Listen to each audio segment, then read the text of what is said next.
పరిణయోత్సవ శోభతో అలరారుతున్న దివ్య ప్రాంగణంలో పరమేశ్వరుడు ప్రత్యక్షం కాబోతున్నారు బంగారు లింగ రూపంలో.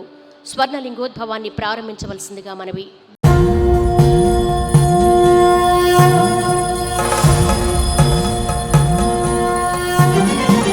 బ్రహ్మమురారి సురార్చితలింగం నిర్మల భాసిత శోభితలింగం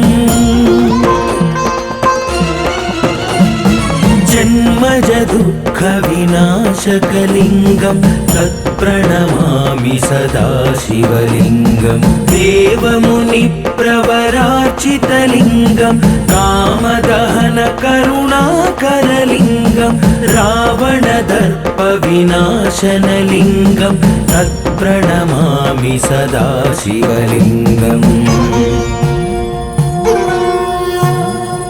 सर्वसुगन्धसुलेपितलिङ्गं बुद्धिविवर्धनकारणलिङ्गं सिद्धसुरासुरवन्दितलिङ्गं तत्प्रणमामि सदा शिवलिङ्गं कनकमहामणिभूषितलिङ्गं फणिपतिवेष्टितशोभितलिङ्गं दक्षसुयज्ञविनाशनलिङ्गं तत्प्रणमामि सदा शिवलिङ्गम्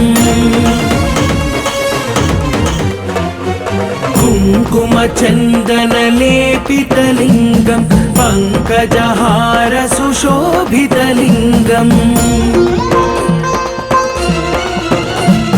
सञ्चितपापविनाशनलिङ्गं तत्प्रणमामि सदा शिवलिङ्गं देवगणार्चितसेवितलिङ्गं भावैर्भक्तिभिरेव च लिङ्गं दिनकरकोटिप्रभाकरलिङ्गं तत्प्रणमामि सदा शिवलिङ्गम्